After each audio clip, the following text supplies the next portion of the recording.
At my wedding, the day that was supposed to be nothing short of magical, my sister decided to turn it into a circus act. She stood up, raised her glass, and with a voice dripping with venom declared, "Here's to the family fraud in white." Then, before anyone could even blink, she hurled her drink straight at me. Red wine. Dark, staining, impossible to ignore red. It hit me square on. My shirt, my jacket, my tie, drenched. I heard a glass shatter somewhere nearby. Someone gasped. And for a split second, my uncle actually chuckled, thinking maybe this was some kind of joke. But the silence that followed made it very clear, this was no joke. This was Alyssa. My mom bolted toward her, clutching her arm, whispering frantically, she didn't mean it. But I knew better. Alyssa never does things halfway. She always has to scorch the earth, and this time, she decided my wedding would be her battlefield. I didn't shout. I didn't cry. I didn't even look at her. I just walked away. I went to the back, peeled off the wine-soaked clothes, and put on the spare outfit I'd packed. Funny thing is, I only brought that change in case of sweat or a spilled drink from a clumsy guest. I never imagined the spill would be intentional. When I came back, I forced a smile. I laughed at jokes I didn't hear. I posed for photos I didn't want. I danced when the music felt like nails on glass. And I did it all because Julia, my wife, deserved to remember that night as beautiful. Not ruined. Not stained by my sister's cruelty. But inside? Inside I was seething. And I made myself a promise right then. That was the last time Alyssa would ever humiliate me. That night, after the last song played and the last guest left, I opened my laptop. With a few clicks, I froze the shared bank account, the one Alyssa depended on. I didn't even flinch. By the next morning, at exactly 8:40 a.m., the fallout hit. Alyssa's university called. Her tuition payment had bounced. Her enrollment was revoked. And then my phone lit up. It was my mom, screaming down the line. That was the moment the real wedding toast began, the one Alyssa never saw coming. After the last guest left, after the music died down and the staff cleared the tables, I lay there beside Julia. She was fast asleep, curled into me, her face soft and glowing like the night hadn't been touched by chaos. I wished I could close my eyes and feel that same peace. But my chest was tight. My mind kept circling back to one face, Alyssa's. So, instead of sleeping, I crept downstairs. The house was quiet, almost too quiet, the kind of stillness that makes every small sound feel loud. The fridge hummed. The clock ticked. My hand shook slightly as I opened my laptop and logged into the shared bank account. The same account I had built up month after month, making sure tuition was covered, rent secured, emergencies handled. That account was Alyssa's lifeline. And I was the fool keeping her alive. With one click, I froze it. No warning. No heads up. No heartfelt speech about teaching her responsibility. Just locked. Done. At 8:40 a.m., her world shifted. Her university sent the email, final payment failed. Enrollment withdrawn. At 8:41, my phone lit up. My mom. Screaming. I didn't answer. Not right away. I sat at the kitchen counter, sipping my coffee, staring at the phone vibrating against the wood. Julia was still asleep upstairs, breathing peacefully, and I wasn't about to let this storm crash into the first morning of our marriage. I knew the script already. My mom would start with crocodile tears about how devastated Alyssa was, then switch gears into calling me cruel, heartless, overreacting. She always did. So I let it ring. Again. And again. By the fifth missed call, the text finally came through, "What did you do to your sister?" As if I had been the one destroying her life all along. I typed back one word. Nothing. And I meant it. Because up until now, that's exactly what I had done, nothing. Nothing to stop Alyssa from treating me like her personal safety net. Nothing to hold her accountable when she blew through her savings last year chasing some pyramid scheme. Nothing when she forgot her school grant deadline and I quietly wrote the check. Nothing when she totaled her car with no insurance and I helped her lease a new one. She never once said thank you. She acted like it was her right. But throwing wine in my face at my wedding? That wasn't just selfish. That was malicious. That was a declaration. And for once, I let her find out what life looks like without me patching every hole she drills into her own boat. By noon, my dad finally called. His voice wasn't screaming like my mom's, but there was this weight in it, this cold seriousness. He asked me if I realized what I had done, if I understood how serious this was. He said Alyssa had no way to recover, that the university wouldn't bend the rules just because her brother was being petty. He said she might lose the semester. Maybe even the year. I just said, good. The silence that followed stretched so long I thought the line had cut out. Then he muttered, "You don't mean that." And I told him flatly, "Then you don't know me at all." That was the moment it shifted. They had always seen me as the buffer. The fixer. The one who could absorb every blow, write every check, swallow every insult, just to keep the peace. They depended on that version of me. And for the first time, they realized that version was gone. But the thing is, they didn't even know the half of it. Because freezing the bank account? That was just the beginning. Later that afternoon, I logged into my insurance portal. Quietly, with a few clicks, I removed Alyssa from the health plan I'd added her to, temporarily. 2 years temporary, by the way. She'd never paid a dime. That door? Closed. Then I opened up the student loan account, the one tied to my name, the one I had been covering minimum payments on so she wouldn't default. I canceled every auto payment. Unless she stepped in, the loans would collapse within weeks. And I didn't announce it. I didn't post a rant. I didn't try to humiliate her in front of anyone the way she did me. No. I just let the floorboards beneath her life quietly rot away. Because the truth none of them wanted to face was this: Alyssa's entire stability had always been mine. Every safety net she bragged about wasn't hers. It was me. And the night she drenched me in red wine, in front of everyone I loved, on the one day meant to be sacred, she cashed out the very last of her credit with me. And I was done lending. At dinner a couple nights after the wedding, Julia set her fork down, gave me that steady look of hers, and asked softly, "Do you want to talk about what happened?" I shook my head. "Everything's already handled." She didn't press.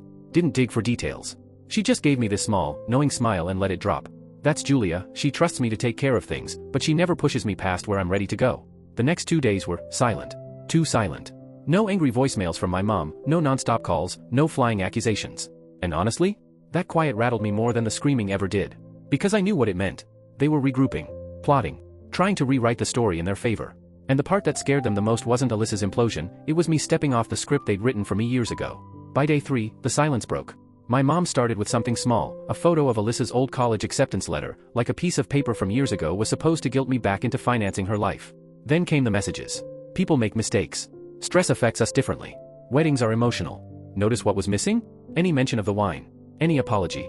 Just phrases circling around the truth like it was radioactive. I ignored it. That's when she escalated. She slid into Julia's Instagram DMs. That was new. She accused me of being controlling, said I was punishing Alyssa, and, without saying it outright, hinted that Julia should be careful of my behavior. Julia read it aloud while we were brushing our teeth. We caught each other's eyes in the mirror, toothpaste foam still in our mouths, and just burst out laughing. Because it was obvious, this wasn't about reconciliation. This was about shaming me back into line. That night, I finally texted my mom one sentence: "If she apologizes directly to Julia, I'll consider talking." No response.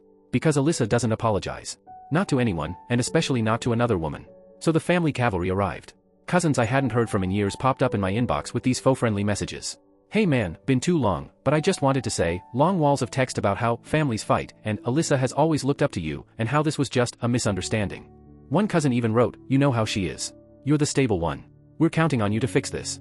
That one cut deep, not because it was true, but because it was exactly how they'd always seen me. The stable one. The fixer. The guy who swallows his pride, signs the checks, patches the holes, and keeps the circus running without complaint. They wanted me to do it again. But not this time. Not after Alyssa humiliated Julia. Not after years of carrying her chaos like it was my burden. So, I started digging. I called the university. Confirmed what I already suspected: her enrollment was officially gone. The deadline had passed, and her spot was handed to someone else on the waitlist. Then I stumbled on something even bigger: her student housing was tied to enrollment. Which meant she had exactly 2 weeks to vacate. And she hadn't told anyone. So I waited. On the 6th day after the wedding, Alyssa finally sent me a message herself. Just a thumbs up emoji. That was it. No apology, no explanation. Just a smug little icon, like all this was beneath her, like everything collapsing around her was still somehow my fault. I didn't reply. I knew what was coming. She hadn't hit bottom yet. Day 7, the 1-week mark. The first real call from Alyssa came in. I let it roll to voicemail. I wanted to hear her tone. She didn't disappoint. Her voice was casual, irritated, but not contrite. She said she heard the account was frozen and that there must have been a glitch. She claimed her rent office was giving her trouble and asked me to clear it up real quick. Like we were coworkers, not siblings. Like this was just a billing error I should fix on my lunch break. I didn't respond. The next morning, another text. This time less casual: "They're telling me I have to move out by Friday." Seriously? You're going to let that happen? Yes. Yes, I was. I don't know what she thought would happen. That I'd break down in tears and run to save her again? That Julia would guilt me into playing the role of the bigger person? But Julia wasn't having it. She watched all of this unfold with this quiet, steady strength. She never told me what to do. She didn't have to. We were on the same page. And that's when I realized, this wasn't just about Alyssa anymore. This was about rewriting the role I'd been trapped in my whole life. And I wasn't going back. Then Alyssa did something I didn't see coming. She posted on Instagram. And not some vague, moody quote about hard times or toxic people. No, this was a full-on photo of her grinning with a wine glass in hand. The caption? "Some people are great at pretending. Wineglass, guess I learned from the best." And she tagged me. She wasn't just trying to save face. She was trying to twist the story. Paint me as the villain, the cold-hearted brother who couldn't let go. I didn't take the bait. I stayed quiet. But a few hours later, an old coworker slid into my DMs. "Hey, saw your sister's post. Everything okay?" And that flipped a switch. I didn't clap back online. I didn't argue in comments. I went deeper. See, Alyssa had been bragging all year about the scholarship she'd landed. She only got it because I basically held her hand through the process, editing her essay, reminding her of deadlines, and most importantly, writing a glowing letter of support. My endorsement tipped the scales. I vouched for her maturity and stability. So I sent the foundation an email. Simple, polite, professional. I told them I could no longer stand behind her application. Attached a copy of her university's withdrawal notice. That was it. No lies. No exaggerations. Just facts. By the next afternoon, her scholarship was gone. The fallout was instant. My phone lit up, 3 back-to-back calls from Alyssa. This time, I answered. Her voice was raw, panicked. You ruined my future. You're jealous of me. I had plans, real plans, and now it's all falling apart because you're being vindictive.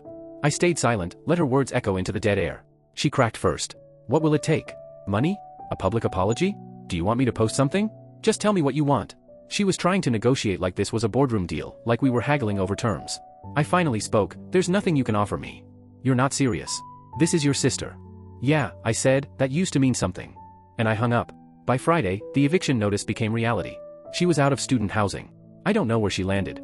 My mom tried again, sent me a photo of Alyssa sitting on some friend's couch, trash bags piled around her. But I noticed something in the background. One of the boxes had my handwriting on it. Neat block letters. Labels I'd written the first time she moved into school. I had packed those clothes for her, folded every shirt. And in that moment, staring at that picture, it hit me like a gut punch. So much of my life had gone into holding hers together. Not anymore. By the end of the week, it wasn't just Alyssa unraveling, it was the entire family. The group texts lit up. A cousin thread that had been dead for a year suddenly roared back with thinking of you messages and hope you're doing okay. Thinly veiled check-ins. And then the real agenda bled through. Family is all we have. Maybe there's a way to meet halfway. Then my aunt weighed in. She sent me this gem. Oscar, we don't know the full story, but freezing someone's life like this? It's not okay. Alyssa made a mistake, but this is extreme. Extreme? That word made me laugh out loud. Nobody called it extreme when I covered her groceries after she maxed out her card. Nobody called it extreme when she staggered drunk into my college graduation and told Julia she was shocked someone, like her, could handle me. Nobody ever said a word when I was bailing her out over and over again. But the second I stopped cushioning her fall, suddenly I was the villain. That's when the truth crystallized. This wasn't about fairness. It wasn't about right or wrong. It was about the system we'd all been locked into. Alyssa was the unstable one, the wild card, the one people rallied around, forgave, coddled. And me? I was the stable one. The safety net. The wall everyone leaned on. But now I'd cut the net. And the whole damn structure was shaking. My dad was the first one to break the pattern. He didn't blow up, didn't guilt-trip me, didn't flood me with excuses. He just sent me a single text. Do you want a relationship with your family or not? It shouldn't have shaken me as much as it did, but it cut deeper than I expected. Because until that moment, I hadn't really thought about what this would cost me long-term. But the second I read it, the truth hit me, sharp and cold. They didn't want reconciliation. They wanted a reset. Back to the way things had always been, me paying, me fixing, me swallowing everything while Alyssa wrecked the room and smiled about it. And if I didn't step back into that role, then I wasn't just difficult. I was the problem. So I texted him back. Not like this. No response. Then the curveball hit. Julia's parents reached out. At first I panicked, thinking someone in my family had dragged them into the mess. But no, it was Julia. She'd mentioned in passing that we were dealing with some family stuff. Her mom didn't need more detail. She just knew. It's your wedding week, she said. The people who are supposed to love you most just showed you who they really are. Don't ignore that. And I didn't. I couldn't. That weekend, we sat down for dinner with her parents. No shouting, no dramatics, just calm conversation. We laid it all out. Her dad, the kind of man who rarely says more than a few words, leaned back in his chair and said quietly, "Sounds like you're finally done playing the role they wrote for you." I nodded, feeling the truth of it. Then he asked me the question I hadn't even asked myself. So, what are you going to do next? I thought I didn't know. But the answer was already in me. Because I still had one last card to play. Monday morning, I made the call. Alyssa hadn't reached out since our last conversation, probably telling herself she'd already burned the bridge. But the truth was, she hadn't even seen the fire yet. For the first time in my life, I wasn't reacting to her chaos, I was creating my own. I called her academic advisor. She remembered me instantly. After all, I'd been CC'd on so many of Alyssa's desperate emails. I asked one simple question. Had Alyssa applied for re-enrollment? She hadn't. Not even tried. Which meant Alyssa had nothing. No classes. No housing. No scholarship. No job. And based on the silence from my parents, I knew she hadn't told them the full truth yet. If they knew, the phones would have been ringing off the hook again. But they were quiet. For now. Tuesday, 8:03 a.m., she showed up at my apartment. I didn't open the door. I stood there in the hallway, watching through the peephole as she crossed her arms and shifted her weight like she was still in control. She knocked twice. Waited 12 minutes. Then finally, she slid something under the door. A letter. Handwritten. I picked it up after she left. It wasn't an apology. Not even close. It was a list. Literally bullet points of what she needed to get back on track. Tuition total. Rent estimate. Even a line that said, 6 months of stability until I can transfer credits. At the bottom, one sentence, I know you don't owe me this, but I'm asking anyway. That line stuck with me. Not because it was heartfelt, but because for the first time in her life, she admitted it. She knew. She finally knew I didn't owe her anymore. I left the letter on the floor. Never responded. The next day, Alyssa finally cracked. She called our mom and spilled everything, losing her enrollment, the dorm eviction, the scholarship, all of it. That night, my mom called me, sobbing into the phone. She's scared, Oscar. She's never been like this. You don't know what she's like right now. And I said, I know exactly what she's like. Then I gave her the one sentence she had never heard from me in my entire life. I'm not helping her. Not this time. Not next time. Not ever again. She didn't yell. She didn't argue. She just cried softly, said something about how she hadn't raised us to be this divided.